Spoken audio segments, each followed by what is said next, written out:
Hello again, I'm Kara Palmer, and I'm excited to be doing this presentation on Healthy Now, Healthy Later, continuation of the CHAMP online training. One of the things that's really important, so the whole purpose of what we're doing, this CHAMP intervention is really designed around fostering and improving children's motor skills. But the question becomes, how do motor skills support health? When people think of health behaviors and healthy outcomes, we think of things like weight and physical activity, which are very important health outcomes and are very important health behaviors, but they're not alone. There are other important things to consider, such as motor skills. Motor skills positively relate to many health outcomes, and we have a lot of evidence that supports that children who have better motor skills have healthier weight statuses, that they engage in more physical activity, that they have higher perceived competence or better self-reflections on how they move. And they also have been linked to better academic outcomes. Also, we have evidence that supports children who have better motor skills have better social development. So this relates back to those domains of development, those emotional, cognitive, physical, and motor domains, and how it's the intersection among all of the domains of development that lead to healthy growth and development. Because there's that intersectionality, motor skills are important. The motor domain is an important domain, and by implementing and intervening in this one area, we can have positive impacts on many areas.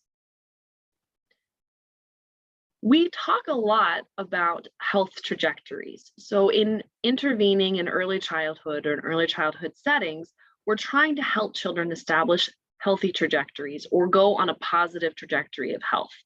So what this means is that our behaviors now and our skills that we learn now and our habits that we learn now will link and will feed and will move into our health in the future. So not only do we reap immediate benefits, but we also can reap long-term benefits. So it's this thought that healthy behaviors now feed into healthy behaviors later. So if I exercise today, then I'm likely to maintain a healthier weight tomorrow.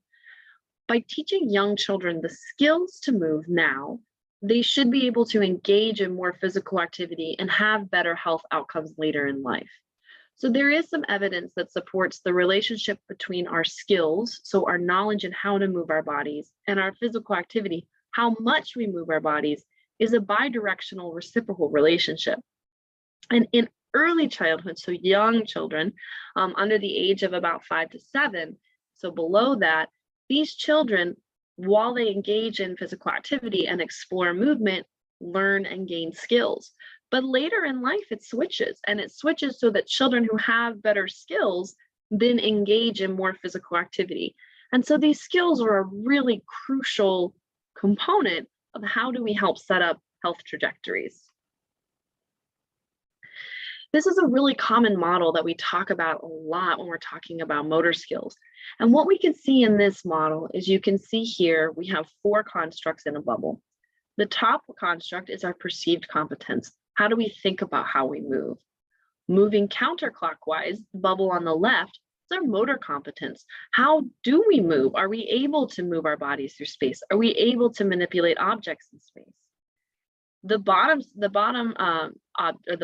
image is our cardiovascular fitness, or just our fitness overall. How fit are we? Can our bodies maintain exercise? Do we have the cardiovascular health to sustain movement? And then the figure on the right, the bicycle, that represents physical activity. So how much are we moving every day? These 4 factors intersect with each other, they mediate each other, they moderate each other, all fancy ways of saying having skills to move will impact how much we move, and then will also impact how our cardiovascular fitness for movement. And so really it's the overlap of all of these constructs that then feed into other outcomes, including weight status. And so we see on the right, we're going to move into healthy weight status. And so it's the importance of this intersection of all of these domains moving into that weight status. What happens then is children and people, we start to establish trajectories, whether it's a positive spiral of engagement. So I have better skills, I am more active, I have healthier weight, therefore I feel good, and I will engage in more activity, foster my skills, and maintain my healthy weight. So a positive spiral of engagement. or a negative spiral of engagement.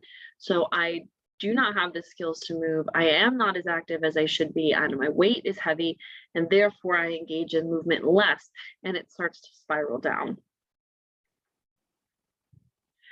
We really want to help children establish this positive trajectory of health. And then the question becomes, well, when do you help intervene? When do you teach children these skills? And we know that elementary school is an ideal time to do it. So children establish their health trajectories pretty early in life. They're starting to learn those skills, establish those physical activity behaviors, as well as develop weight patterns that will push them into that positive or negative spiral of engagement.